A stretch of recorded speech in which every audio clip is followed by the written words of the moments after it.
terdapat sebuah keluarga kecil di sebuah desa. Keluarga tersebut beranggotakan seorang ayah, ibu, dan seorang anak perempuan yang cantik jelita. Anak cantik itu bernama Bawang Putih. Ayahnya berprofesi sebagai saudagar kaya. Mereka begitu harmonis dan tampak bahagia. Pada suatu ketika, ibu Bawang Putih mengalami sakit keras.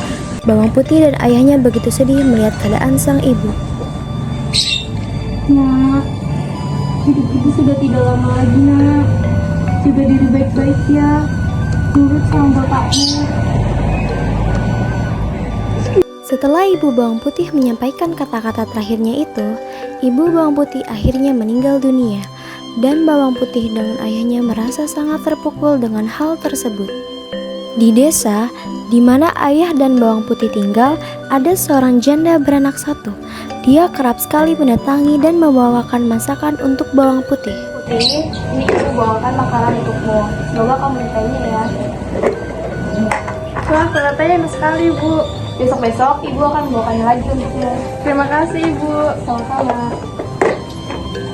Karena begitu seringnya ibu Bawang Merah mengunjungi rumah Bawang Putih dan ayah Bawang Putih merasa begitu cocok dengan ibu Bawang Merah, ayah Bawang Putih pun meminta izin kepada Bawang Putih untuk melamar ibu Bawang Merah. Nah, sepertinya ayah akan menikahkan ibu Bawang Merah. Apakah kamu menyetujuinya?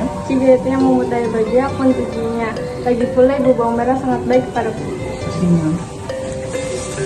Begitu mendapatkan persetujuan dari anaknya, ayah Bawang Putih pun mendatangi ibu Bawang Merah untuk melamarnya. Apakah kamu ingin menikah denganku? Baiklah, aku menerima lamaran. Akhirnya mereka menikah, dan ibu Bawang Merah beserta anaknya tinggal satu atap dengan ayah Bawang Putih. Di awal pernikahan ayah Bawang Putih dengan ibu Bawang Merah, semuanya tampak baik-baik saja. Namun pada suatu ketika, dikala Bawang Putih sedang tidak ada di rumah, Oh, rumah ini besar sekali.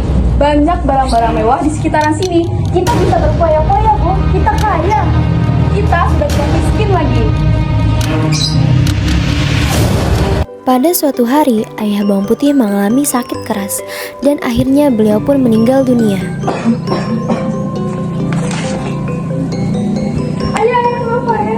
Akhirnya si tua itu mati. Semenjak hal tersebut terjadi, Bawang Putih menjadi anak yatim piatu dan ibu Bawang Merah menjadi bertindak keterlaluan kepada Bawang Putih. Hei Putih, jangan kayak berdarah saja. Sana, bersihkan dan bereskan rumah. Sekarang. Iya nih, bersihkan juga baju kakak yang bersih dan wangi. Mengerti? Mengerti, Kak. Pada suatu hari, ketika Bawang Putih sedang mencuci baju di sungai, tiba-tiba ada satu pakaian kakaknya yang hanyut di sungai. Aduh, bagaimana ini pakaian kakak? Pasti aku akan dimarahinya. Saat ia menyadarinya, Bawang Putih mencoba untuk mendapatkan kembali pakaian tersebut. Namun sayangnya, ia tak sanggup membawanya kembali. Dengan sedih hati, ia kembali ke rumah dan menceritakan hal tersebut kepada sang ibu dan kakaknya.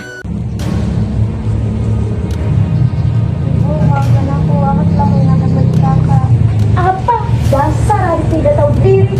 Cepat cari dan jangan kembali sebelum kau meruginya. Ngerti kau?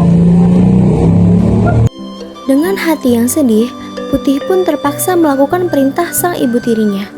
Di tengah perjalanannya, ia berusaha menanyakan kepada warga-warga di sekitar desa tentang baju kakaknya itu.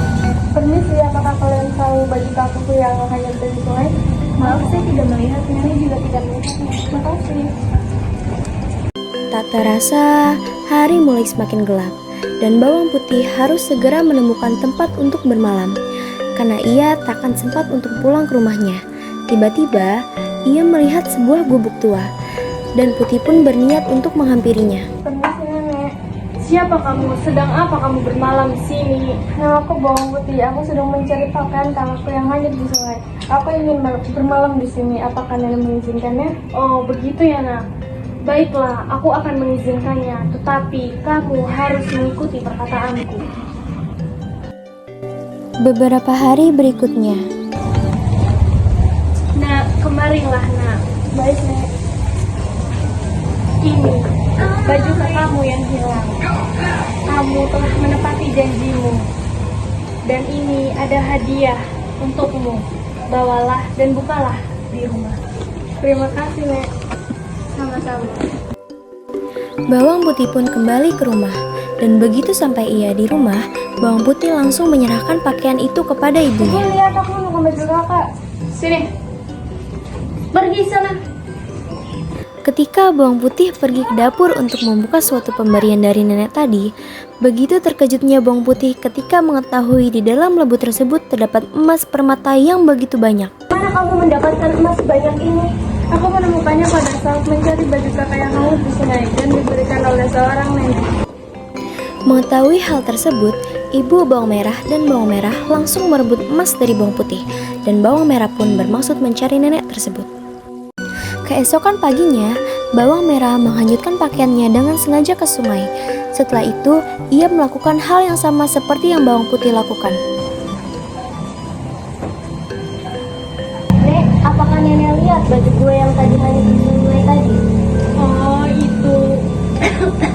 Nenek sudah menemukannya beberapa saat yang lalu. Ternyata, selama merah tinggal bersama nenek, hal yang ia kerjakan hanya bermalas-malasan saja.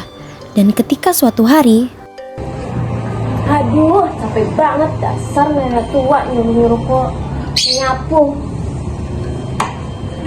Ngomong apa kamu? Tidak, Nek. ketika di mana bawang merah hendak pulang, Saya sudah menyelesaikan tugas ini. Mana labu yang saya inginkan? Baiklah, silakan kamu pilih labu. Wah, labu ini sangat besar sekali. Kayaknya isinya lebih banyak. Saya pilih yang ini saja, Nek. Bawalah. Dan bukalah di rumah. Terima kasih, Nek.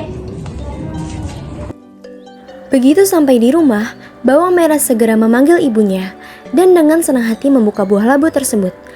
Namun ternyata yang keluar dari buah labu tersebut bukanlah emas permata, melainkan seekor ular yang besar dan sangat amat berbisa. Ular tersebut langsung menyerang ibu bawang merah dan bawang merah hingga mereka meninggal dunia.